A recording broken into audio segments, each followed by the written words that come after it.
proračun je na prihodkovni strani preko težek tam nekaj pod 18 milijonov evrov, odhodki imamo praktično nekaj čez 20 milijonov evrov, tako da razlika bo ostanek tega preteklega proračuna in pa nekako načrtujemo še milijon evrov zadolžitev, ker vemo, da imamo v tem trenutku zelo velike investicije, osnovna šola Toneta Čufarja, energetska sanacija streha in pa fasada, potem imamo magistralno cesto, državno cesto skozi Jesenice, to je R2,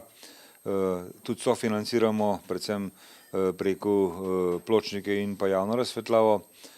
in pa v tem delu bi lahko rekel, da se potem ostala cestna infrastruktura in pa cesta na Malo Mežaklo in pa ne smemo pozabiti tudi kanalizacija,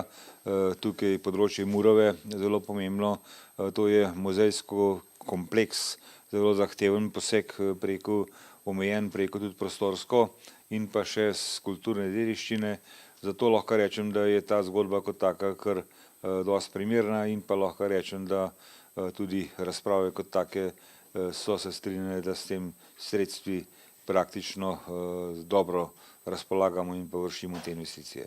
No, vse postavke ste obravnavali po proračunu in seveda komentarje svetnikov, kako boste sedaj usklajevali vse te ideje, želje, ki pa verjamem, da jih je težko. Ja, to je zmeraj tako, ampak v končni fazi lahko rečem, da niso tako hude preko bile želje in pa zgodbe. Nekaj ostanka bomo še dobili skozi sam proračun kot tak, potem pa je treba te stvari potem pametno razporediti in nekako probati čim več stvari zagotoviti, kar je bilo izpostavljeno, da je potrebno umestiti v proračun 2018. No, določitev tudi novih prireditvenih prostorov vaškega jedra v planini pod Golico. Ja, mi smo že v preteklosti namenili kar nekaj teh pomembnih površin, na katerih se dogajajo take pomembne zgodbe, tako da krajani krajevne skupnosti Blejska Dobrava in pa tudi planina pod Golico so izrazili želje, da bi imeli tudi na njihovem področju takšna mesta, takšno lokacijo, tako da v bistvu smo določili tudi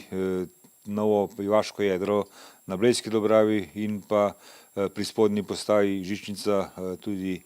tako mesto kot prireditven prostor za takšne dogodke. No, prejeli pa ste tudi gradbeno dovoljenje za gradnjo druge karavanške cevi. Ja, to je pomembna informacija, praktično zdaj je, lahko rečem, tudi podlaga v dokumentih, ki so sprejeti za investicijo v samo drugo predorsko cev. Govorimo predvsem o tem portalnem delu in pa cestne infrastrukture, ki je pomembna za vstopanje na to področje in mislim, da je poleg tega, da v tem trenutku smo obnavljali avtocesto kot tako, uvoz naselje Hrušica, potem počivališče Jesenice in pa tudi izvoz Lipce, tako da lahko rečem, da smo na tem avtocestnem delu kar veliko stvari postorili. Naslednja stvar, ki je pa pomembna, pa ne smemo pozabiti, tudi državna cesta, to je pa v bistvu krožišče na Hrušici, potem cesta od krožišča do splošne bolnišnice Jesenice. V tem delu je v bistvu pomemben del novega pločnika, ki bo povezoval preko naselje Plavž z naseljem Hrušica in v tem delu lahko rečemo, na tem delu Kopavnika se je v bistvu gradila preko oporni zid in po tem opornim zidom se potem umešča tudi cesta. Je pa tudi dejstvo, da mi sedaj vstopamo tudi v to pripravo del na sami magistralki R2 skozi občino Jesenice, kar pomeni od potoka Jesenice do zdravstvenega doma, tako da tam bo zahtevna stvar, praktično en vozni pas bo v obnovi, en pas bo v prometu, tako da nas čaka kar nekaj problemov, ampak kljub temu smo veseli, da smo po večjih letih dobili